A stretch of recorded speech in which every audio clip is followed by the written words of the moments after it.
Hello everyone, welcome to our classes TC school. कैसे हैं आप लोग? मैं ऋतु एक बार फिर से आप लोगों को स्वागत करती हूँ इस वीडियो में। तो दोस्तों, आज हम लोग इस वीडियो में बात करेंगे सूरत विभाजन के बारे में। जो सूरत विभाजन था, कांग्रेस का सूरत विभाजन 1907 1907 कांग्रेस का सूरत विभाजन के बारे में बात करेंगे दोस्तों। तो आप लोग वीडियो को लास्ट तक जरूर देखें। इससे आपके क्वेश्चन पूछे जाते हैं, इसलिए टॉपिक हम लोग क्लियर करने वाले हैं। आज हम लोग इस वीडियो में जानने वाले हैं कि सूरत विभाजन है वो क्यों किया गया, और जो कांग्रेस का सूरत विभाजन था वो इसका क्या प्रमुख कारण था, इसके बारे में जानेंगे। और ये है आपके लाला लाजपत राय, ध्यान से देख लीजिए इनको, और रास बिहारी बोस, इनको भी देख लीजिए। और ये है हमारे बाल गंगाधर तिलक। बाल गंगाधर तिलक को आपको लाल बाल पाल, आप जानते हैं लाला लाजपत राय को लाल, बाल गंगाधर को बाल और पाल, और बिपिन चंद्र पाल जो थे उनको बाल पाल, इन तीनों को कहा जाता है। ठीक है, तो कांग्रेस का सूरत विभाजन 1907 की बात करते हैं। ये आपके परीक्षा की दृष्टि से इम्पोर्टेंट है, तो ये वाला टॉपिक हम लोग कवर कर लेते हैं दोस्तों। तो चलिए देखते हैं। जो 1907 है, 1907 में भारतीय राष्ट्रीय कांग्रेस, इंडियन नेशनल कांग्रेस का अधिवेशन सूरत में हुआ 1907 में। दोस्तों देखिए, ध्यान रखिएगा, 1907 में जो है जो कांग्रेस का अधिवेशन होता है वो 1907 में हुआ। ठीक है, और इस अधिवेशन में सूरत में हुआ, इसको भी ध्यान रखेंगे आप लोग। कहाँ पे हुआ अधिवेशन, कहाँ होता है दोस्तों? ये अधिवेशन होता है आपका सूरत में। ठीक है, सूरत में हुआ, जिसमें कांग्रेस के गरम और नरम दल नामक दो दल बढ़ गए। अब अभी हमने पिछली वीडियो में पढ़ा था बंगाल विभाजन। बंगाल विभाजन में आपका उग्रवादी और उदारवादी दो दल विभाजित हो गए थे। तो सूरत में इसका जो है गरम दल और नरम दल के बीच दो दल बढ़ गई थी। इसी को सूरत विभाजन कहा जाता है, या इसी को सूरत विभाजन कहते हैं। किसको कहते हैं दोस्तों? 1907 में इंडियन नेशनल कांग्रेस, जो भारतीय राष्ट्रीय कांग्रेस थी, और उसका अधिवेशन सूरत में हुआ। यहीं पे कांग्रेस के गरम दल के नेता थे और नरम दल के नेता दोनों आपस में बढ़ गए थे, दो दल अलग हो गए थे। ठीक है, ये आपका गरम दल है, ये आपका नरम दल है, दोनों अलग अलग बढ़ गए थे। तो इसी को हम लोग क्या कहते हैं? सूरत विभाजन कहते हैं। 1907 में अधिवेशन हुआ। 1907 में दोस्तों अधिवेशन होता है। ठीक है, और इस अधिवेशन की आप लोग अध्यक्षता किसने की थी? रास बिहारी बोस। ये रास बिहारी बोस है। इनका जन्म देख लीजिए दोस्तों। इनका जन्म होता है 25 मई 1886 को, 1886 को, और 21 जनवरी 1945 को इनकी मृत्यु हो जाती है। ओके, तो ध्यान रखेंगे कि रास बिहारी जो बोस थे, रास बिहारी बोस ने सूरत अधिवेशन की अध्यक्षता की। और 1907 में जो सूरत विभाजन का कारण था, पार्टी में जो विचारधाराएं हैं, गरम दल और नरम दल का जन्म लेना, ये आपका पार्टीशन का कारण था इंडियन नेशनल कांग्रेस के। और जो 1905 की बनारस अधिवेशन में, इसकी शुरुआत कहाँ पे हुई थी दोस्तों? इसकी शुरुआत आपकी 1905 के 1905 की बनारस अधिवेशन में हो गई थी, जब गोपाल कृष्ण गोखले की अध्यक्षता में इसका विरोध किया गया। जो बनारस अधिवेशन था, वहाँ पे गोपाल कृष्ण गोखले ने अध्यक्षता की थी, यानी अध्यक्ष बने थे 1905 में। यहीं से इसकी शुरुआत हो जाती है। किसकी? इन दोनों, जो कांग्रेस में दलों दो दल बट गए थे उसी टाइम पे। तो बाल गंगाधर तिलक ने उदारवादी की याचिका एवं याचना की नीति को कड़ा कड़ा विरोध किया उस टाइम। जो बाल गंगाधर तिलक थे वो उग्रवादी नेता थे, है ना। जैसे कि यंगस्टर होते हैं उनमें उग्रवाद रहता है, मतलब विरोध करने की भावना, या फिर अपने बात को कहने की जो भावना रहती है वो था। और जो बुजुर्ग नेता थे वो उदारवादी थे कि हाँ चलो कोई बात नहीं, हो गया सो हो गया। लेकिन जो बाल गंगाधर तिलक थे वो उग्रवाद थे और वो उदारवादियों से क्या थे, मतलब उनके विचार जो थे वो आपस में मिल नहीं रहे थे। क्योंकि हम जब देखते हैं कि कोई जो घर में बूढ़ा व्यक्ति है, या जो वृद्ध जो सीनियर सिटीजन है, और जो यंगस्टर है, उनके विचार और जो यंगस्टर के विचार आपस में कभी भी मेल नहीं खाते हैं दोस्तों, है ना। वही वही विचार, वही भावना यहाँ आपके जो भारतीय राष्ट्रीय कांग्रेस थी उसमें देखने को मिलती है। और उसमें जो कुछ लोग जो थे वो आपके सीनियर थे, और जो कुछ थे यंगस्टर थे, तो उन दोनों की भावनाओं का विरोध, मतलब भावनाएं जो है आपस में मिल नहीं पाई, इसी वजह से ये विभाजन होता है। इसमें दो दलों में बढ़ जाती है, उदारवाद और गरम दल और नरम दल। गरम दल के नेता जो थे यंगस्टर थे, और नरम दल के नेता जो थे वो थोड़े से सीनियर थे, ठीक है। तो और देखिए इसमें क्या कहा गया है कि उनका मत था कि स्वदेशी आंदोलन का विस्तार पूरे देश में किया जाए, सभी वर्गों को सम्मिलित करके राष्ट्रव्यापी आंदोलन आरंभ किया जाए। बात कहाँ से शुरू होती है दोस्तों? बात वहां से शुरू होती है जब बाल गंगाधर तिलक कहते हैं कि जो आपको 1905 में आपने बंगाल विभाजन पढ़ा था और बंग भंग आंदोलन पढ़ा था ना, बंग भंग आंदोलन, तो उस समय पढ़ा होगा आपने कि जो स्वदेशी आंदोलन था, बंग भंग आंदोलन यानी कि स्वदेशी आंदोलन था, उसने कहा कि यह आंदोलन, बाल गंगाधर तिलक कहते हैं कि यह जो स्वदेशी आंदोलन है ये पूरे भारत में क्या है, इसका आरंभ किया जाए और सभी वर्ग को सम्मिलित किया जाए। परंतु जो उदारवादी नेता थे, इनको जो उदारवादी नेता थे उन्होंने कहा कि नहीं, इसे केवल बंगाल तक ही सीमित रखना चाहिए, ठीक है। और वे अन्य पक्षों को इसमें शामिल करके पक्षधर नहीं थे, और उग्रवादी चाहते थे कि उनके प्रस्तावों को सर्वसम्मति से मान लिया जाए। जबकि उदारवादी नेता थे जो बड़े बूढ़े थे, तो उन्होंने कहा कि नहीं, केवल बंगाल तक ही सीमित रखना चाहिए और संवैधानिक प्रक्रिया का पालन करना चाहिए। तो इस बात पे जो उग्रवादी नेता थे, बाल गंगाधर तिलक, रास बिहारी बोस और जो भी है ना, वो लोग माने नहीं। इसका मध्य मार्ग निकालते हुए कांग्रेस ने स्वदेशी आंदोलन के समर्थन को स्वीकार कर लिया, जिससे कि विभाजन कुछ समय तक टल गया। लेकिन ये हो रही है बात कब? 1905 की बात हो रही है दोस्तों, ठीक है। कुछ समय तक उन्होंने तो टाल लिया इसको, ठीक है। तो फिर इसके बाद क्या आता है? इसके बाद आपका होता है 1906 आता है, दिसंबर 1906 आता है। दिसंबर 1906 में अध्यक्ष पद को लेकर कलकत्ता अधिवेशन एक बार फिर से मतभेद उभर कर आया। जो कलकत्ता अधिवेशन हुआ दोस्तों, इसमें फिर से एक बार मतभेद होता है, और उग्रवादी नेता बाल गंगाधर तिलक जो है और लाला लाजपत राय में से किसी को एक अध्यक्ष बनाना चाहते थे, जो उग्रवादी नेता थे। लेकिन दोस्तों, लेकिन जो नरमपंथी रास बिहारी घोष थे, जो नरम दल थे, या वो उन्होंने क्या किया कि उन्होंने कहा कि नहीं, रास बिहारी घोष को क्या बनना चाहिए, अध्यक्ष बनना चाहिए 1906 वाले अधिवेशन में, ठीक है। 1906 वाला अधिवेशन आप लोग याद रखेंगे, ओके।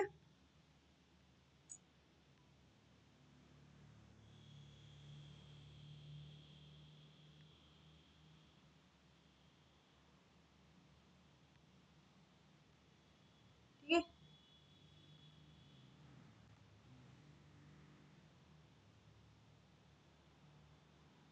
तो इस अधिवेशन में कांग्रेस ने प्रथम बार स्वराज, देखिए अंत में क्या हुआ, अंत में क्या होता है कि दादा भाई नौरोजी जो है, ये दादा भाई नौरोजी है, इनको ग्रैंड ओल्ड मैन भी कहा जाता है ना। तो इनको अध्यक्ष बनाकर विवाद को शांत कर दिया गया कि चलो नहीं, दादा भाई नौरोजी ही क्या रहेंगे, अध्यक्ष रहेंगे। तो 1906 तक ये बात संभली। यहाँ पे भी मतलब नगर नरम दल और गरम दल का विभाजन नहीं होता है। बात आती है, और इस अधिवेशन में कांग्रेस ने प्रथम बार क्या कहा था, स्वराज की बात कही थी। दादा भाई नौरोजी ने क्या कहा था, स्वराज की बात कही थी इस समय, प्रथम बार।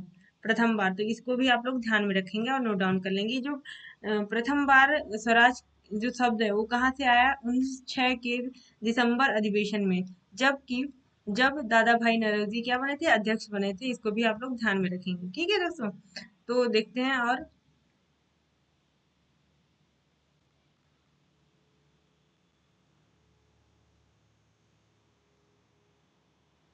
इस अधिवेशन जो ये अधिवेशन है, इसमें जो गरम पंथी थे उसकी लोकप्रियता काफी बढ़ गई थी, और जो नरम दल के नेता थे उनकी लोकप्रियता में कमी आई थी। इसे देखते हुए नरम पंथियों को लगा कि गरम पंथी के जो गरम दल के उग्र अभियान से जुड़ना उनके लिए उचित नहीं है, क्योंकि उग्रवादी ब्रिटिश सरकार को हटाने पर तुले हुए हैं। जो उग्रवादी नेता थे वो चाहते थे कि जल्दी से जल्दी जो है ब्रिटिशियर्स हट जाएं, है ना। जबकि जो नरम दल के नेता थे वो मतलब थोड़ा सा वो भी चाहते थे, लेकिन वो अपने हिसाब से जाए, धीरे धीरे करके चाहते थे, ठीक है, कि अंग्रेज यहाँ से क्या करें, यहाँ से हट जाए।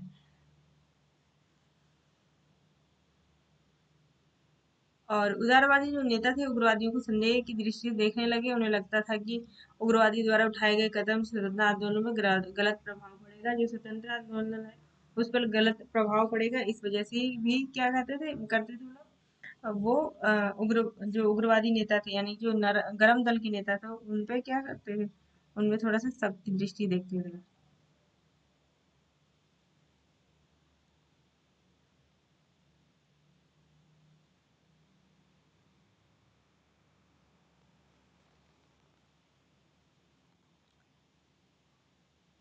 जो उग्रवादी 1907 में 1907 में उग्रवादी 1907 का अधिवेशन नागपुर में आयोजित कराना चाहते थे।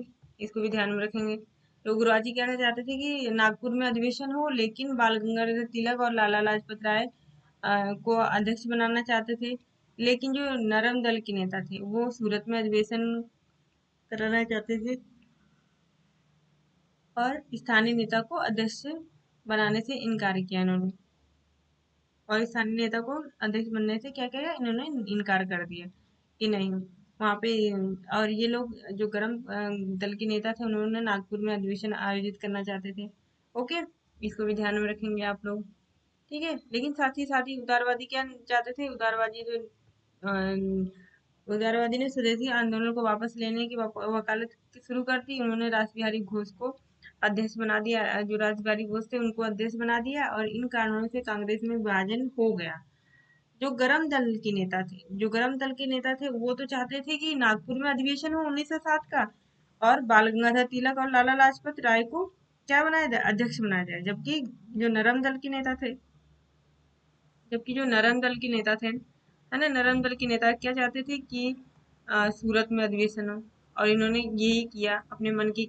ये जो बूढ़े बुजुर्ग होते हैं वो हमेशा ही अपने मन की करते हैं।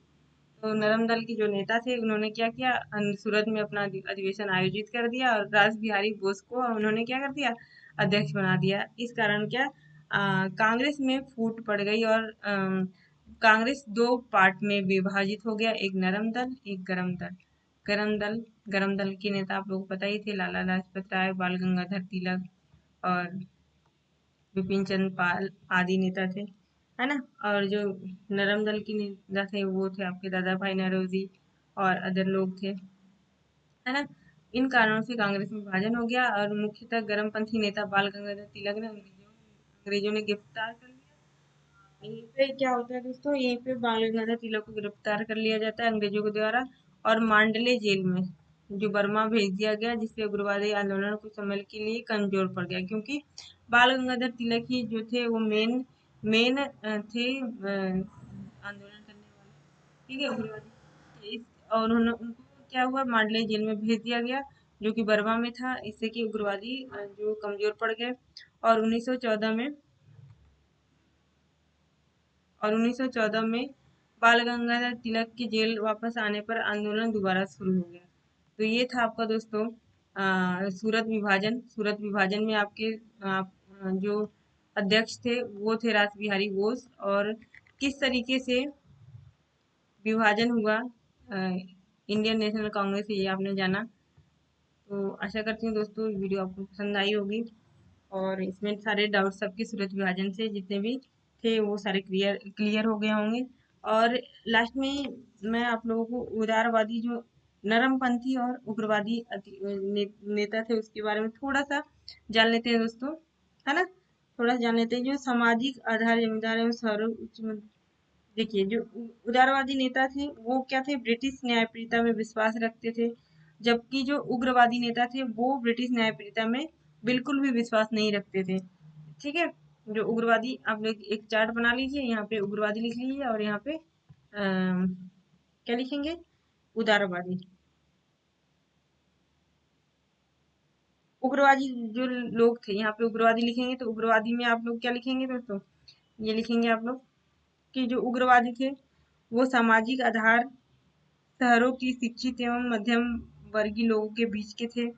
जबकि जो उदारवादी थे वो शहरों के उच्च मध्यम वर्गीय लोगों के बीच के थे। ठीक है।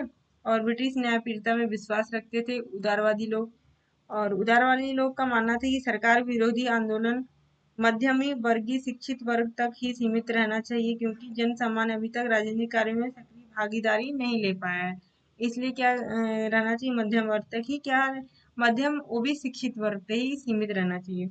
जबकि जो उदारवादी थी उग्रवादी थी वो लोग क्या चाहते थे कि वो सारे लोगों को सम्मिलित करना चाहते थे, जो जितने भी हमारे पूरे देश के लोगों को सम्मिलित करना चाहते थे आंदोलन में। ठीक है, इसीलिए इनके विचार नहीं मिलते थे। ओके।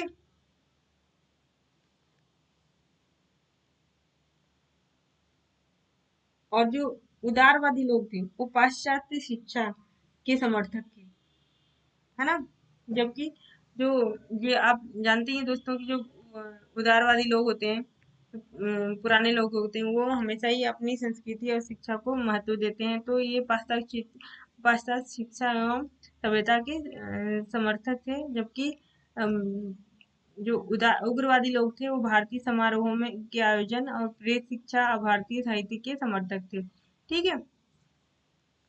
जो उदारवादी थे वो पश्चिमी शिक्षा के साहित्य और साहित्य के क्या थे, समर्थक थे। जबकि उग्रवादी जो थे वो क्या थे, वो भारतीय समारोह एवं आयोजन पर विश्वास करते थे और यहाँ की शिक्षा पर भरोसा करते थे। ठीक है, तो ये था आपका उग्रवाद और नरम दल और गरम दल कहा जा सकता है, उग्रवाद और उदारवाद कहा जा सकता है इसको दोस्तों, है ना। तो आशा करती हूँ आपका ये सूरत अधिवेशन जो है वो आपको समझ में आया। सूरत अधिवेशन जो नरमपंथी अधिवेशन था, यहाँ पर ही सबसे पहले क्या हुआ, स्वराज की जो स्वराज की बात कही गई है वो सबसे पहले यहीं पे की गई थी। ओके, तो ये आप लोग ध्यान रखेंगे। और यहाँ पे आप लोगों को समझ में आया होगा कि उग्रवादी नेता कौन कौन थे, बाल गंगाधर तिलक, लाला लाजपत राय और बिपिन चंद्र पाल और अदर लोग थे। और इसके बाद उदारवादी नेता में आ जाते हैं आपके कौन कौन, दादा भाई नौरोजी और रास बिहारी बोस और अदर लोग आ जाते हैं। ठीक है, तो दोस्तों आज इस वीडियो में इतना ही, मिलते हैं नेक्स्ट वीडियो में। और इसी तरह से मैं आपको जो मॉडर्न हिस्ट्री है, मॉडर्न हिस्ट्री के सारे टॉपिक क्लियर कराऊंगी दोस्तों। तो आप लोग मेरे साथ जुड़ जाइए और नेक्स्ट वीडियो में हम लोग मॉडर्न हिस्ट्री से करेंगे और भी डाउट्स क्लियर। ओके, मिलते हैं नेक्स्ट वीडियो में, तब तक के लिए गुड बाय। मैंने अपनी तैयारी को अच्छे से जारी रखी दोस्तों, क्योंकि